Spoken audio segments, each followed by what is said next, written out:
Nah, belum lagi mereka melihat bagaimana negara-negara yang mayoritas muslim. Setiap hari ribut agama. Setiap hari perang agama. Setiap hari terjadi ini terjadi itu. Perang saudara. Tidak sepemahaman satu dengan yang lain. Itu jadi musuh, jadi perang. Perang Sunni antara Syiah dan Sunni itu terjadi keributan antara Wahabi dan Ahli Sunnah wal Jamaah juga saling goto-gotoan, ya. Nah, itu membuat mereka juga berpikir 1000 kali. Haleluya, haleluya. Assalamualaikum warahmatullahi wabarakatuh. Salam Aki. Aku kabarkan Injil keselamatan. Bapak Ibu Yesus Tuhan, ketemu lagi dengan saya Evangelis Avraham Effendi Usman. Bagaimana kabar saudara semuanya? Haleluya, luar biasa. Yes, yes. Wow, kita itu sangat istimewa.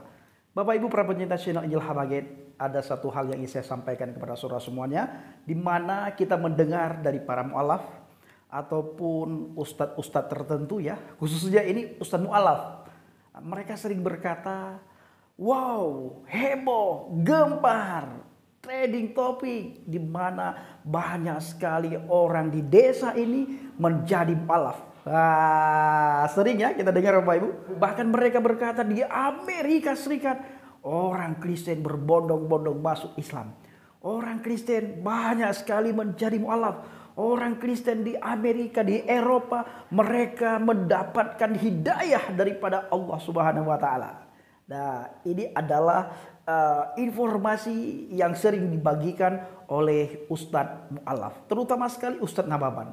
Bahkan Ustadz Nababan tidak segan-segan memberikan informasi kepada dunia, khususnya di bangsa dan negara ini, di mana di Nia Selatan, satu desa, dua desa, mu'alaf semuanya, ya. Mereka meninggalkan keselamatan, mereka meninggalkan Yesus, mereka meninggalkan kekristenan, mereka menyangkal iman mereka menjadi mu'alaf karena mendapatkan hidayah daripada Allah Subhanahu wa Ta'ala. Nah, ini hoak yang sering diperdengarkan agar gempar, agar seolah-olah benar-benar apa yang mereka sampaikan itu adalah satu kebenaran. Nah, saya ingin katakan satu hal Bapak Ibu. Kalaupun memang ada orang yang meninggalkan kekristenan, itu yang pertama sekali Kristen KTP, Kristen keturunan, Kristen karena lingkungan, atau Kristen tidak pernah mengalami Kristus, mengalami Tuhan, mengalami pertobatan, mengalami jamahan Tuhan di dalam kehidupannya. Orang itu bisa meninggalkan kekristenan.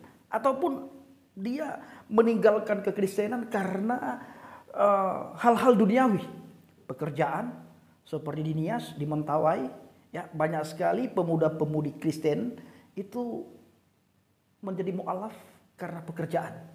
Yang kedua karena pendidikan. Orang tua tidak sanggup sekolahkan anak, lalu datang pekerja asing menawarkan, memberikan iming-iming, saya akan sekolahkan kamu secara gratis, tidak perlu bayar apapun. Bahkan uang jajan sudah ada yang atur. Yang penting kamu ikutin cara kami. Apa cara Anda? Mengucap 2 kalimat syahadat. Akhirnya karena iming-iming itu, pemuda-pemudi Kristen yang ada di Mentawai ataupun di Nias, maupun di daerah timur Bapak Ibu, mereka menjadi mu'alaf. Nah, ini ada juga. Yang ketiga ada juga gara-gara pasangan hidup, gara-gara suami atau istri. Ini banyak sekali juga pemuda-pemudi Kristen, mereka meninggalkan kekristenan. Tetapi di antara itu semua Bapak Ibu, hal yang paling menakjubkan ketika seseorang itu menjadi mu'alaf, itu karena satu hal. Di sana nantinya bisa pesta. Di sana ada pesta seks. Ya, di surga nantinya kita mendengar dari beberapa ustadz, di surga mereka ada pesta seks. Di surga mereka ada bidadari. Bidadari yang bermata jelita, bidadari yang berdada montok, bidadari yang wow, itu banyak diceritakan oleh ustadz-ustadz. Bahkan bila betis bidadari, ya, dibawa ke dunia ini, betisnya itu bisa menerangi seluruh isi dunia ini. Itu kata beberapa ustadz juga. Bahkan Bapak Ibu di surga nantinya itu ada pasar ya, pasar Jumat. Nah, ketika seseorang pergi dari rumah ke pasar Jumat itu setiap Jumat dan orang itu pulang dari pasar itu wajahnya berseri-seri ganteng luar biasa. Ini digambarkan juga di sebuah hadis dan kita mendengar dari Ustadz ini Bapak Ibu.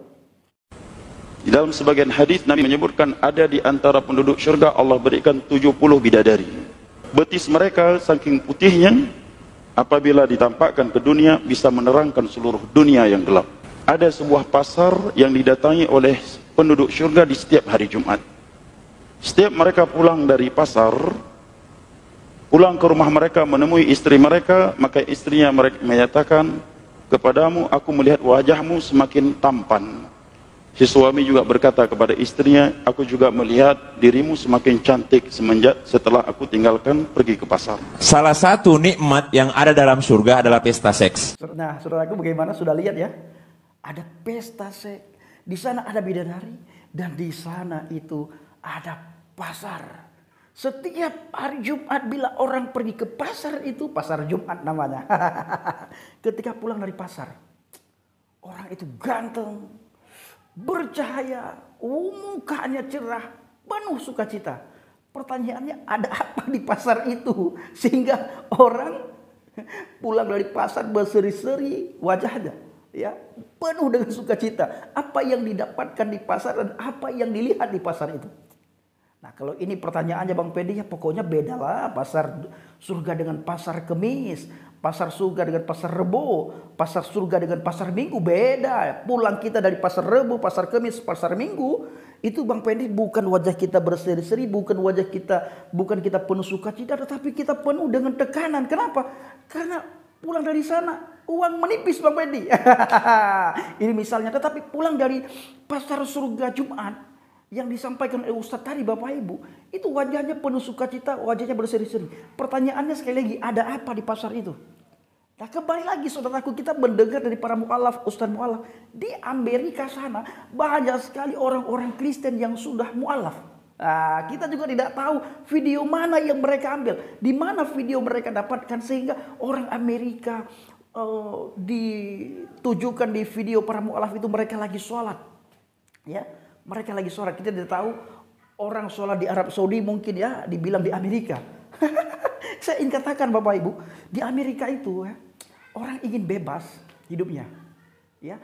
Dan di sana itu nafsi-nafsi. Benar-benar diterapkan lakum dinukum. Agamamu bagimu, agamaku bagiku.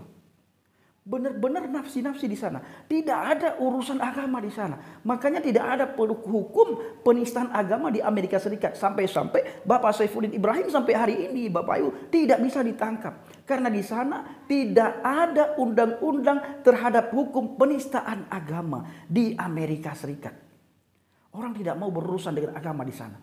Yang paling penting apa? Menjaga kerukunan antar umat, antar sesama. Kamu jangan mengganggu saya tidak mengganggu kamu. Kamu berjalan bagaimana kakimu berjalan, saya berjalan bagaimana kaki saya berjalan, tanpa saya menyinggung kamu, tanpa kamu menyinggung saya. Ini yang terjadi di Amerika. Dan mereka kalau menjadi mu'alaf, kita berpikir dengan akal yang sehat, pakai logika sekarang. Logikanya begini Bapak Ibu, untuk seminggu sekali saja mereka malas beribadah. Mereka tidak mau beribadah, ya. Disuruh pakai pakaian sopan, mereka pakainya pakaian terbuka. Seolah-olah Tuhan tidak melihat pakaian kita, Tuhan lihat hati kita. Ini yang sering dimunculkan isu-isu seperti ini dengan alasan supaya kita tidak melarang orang itu untuk berpakaian tertutup. Yang penting ya rapilah, sopan. Bahkan banyak sekali orang-orang di sana baik Kristen, Islam mau agama apapun pakaiannya terbuka. Jadi karena mereka tidak mau peduli tentang pakaian. Mengenai hal-hal yang kita pikirkan itu di sana sangat kurang. Nah, jadi Bapak Ibu, seminggu sekali mereka malas beribadah. Bagaimana dengan ketika mereka menjadi mu'alaf? Lebih-lebih lagi malas. Itu pikiran mereka sudah sampai ke sana. Sebelum mereka menjadi mu'alaf, pikiran mereka sudah sampai ke sana. Belum lagi mereka melihat bagaimana negara-negara yang mayoritas muslim. Setiap hari ribut agama. Setiap hari perang agama.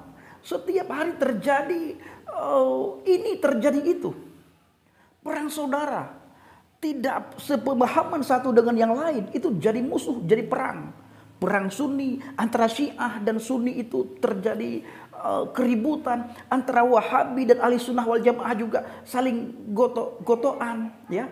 Nah, itu membuat mereka juga berpikir 1000 kali untuk menjadi mu'allaf. Nah, belum lagi perempuan yang harus bercadar, itu membuat mereka tambah tidak mau lagi, Bapak Ibu. Jadi daripada mereka jadi mu'allaf seperti pernah saya sampaikan, lebih baik mereka menjadi ateis, tidak percaya Tuhan sama sekali. Yang penting mereka bisa hidup tenang, bisa hidup aman, bisa hidup tentram, udah beres bagi mereka. Toh juga dengan agama ini membuat kita terkotak-kotak. Makanya Yesus Hamzah tidak pernah membawa agama ke dunia ini.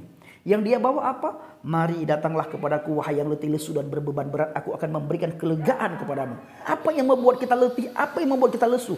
Dosa kita, Bapak Ibu. Karena mengenai dosa, tidak ada satu manusia pun yang bisa menyelesaikan kita dengan dosa. Hanya Tuhan yang bisa menyelesaikan kita dengan dosa. Hanya Tuhan yang bisa memisahkan kita dengan dosa. Maka Yesus Hamzah datang ke dunia ini dalam wujud manusia. Dia ingin memisahkan dan dia ingin mengajarkan kepada kita manusia supaya kita terpisah dari dosa kita.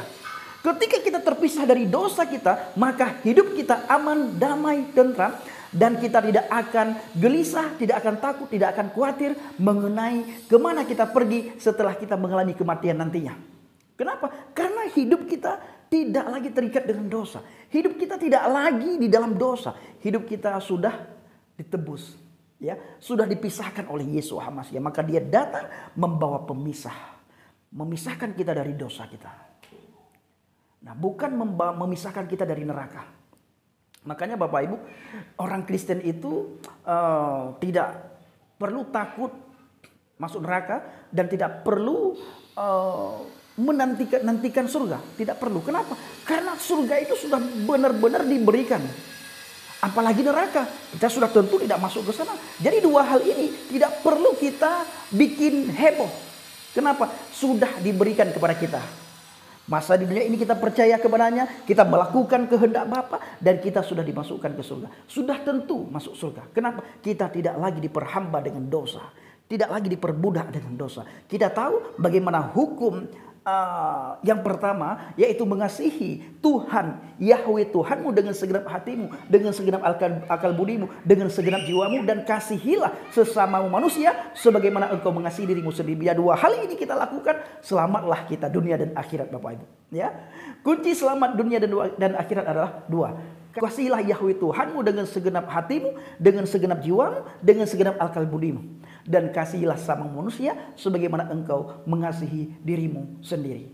Bapak Ibu para pencinta channel Injil Habaget, itu tadi kenapa heboh ya mengenai orang Kristen masuk Islam menjadi mu'alaf. Karena satu hal, apa itu Bang Bendi? Di surga itu ada pesta dan di surga itu ada pasar. Ketika seseorang pergi ke pasar itu, dia kembali dari pasar, wajahnya berseri-seri, wajahnya penuh sukacita, wajahnya tidak loyo, wajahnya semangat. Ya, beda dengan kita pulang dari pasar Rebo, pasar Kemis, pasar Minggu.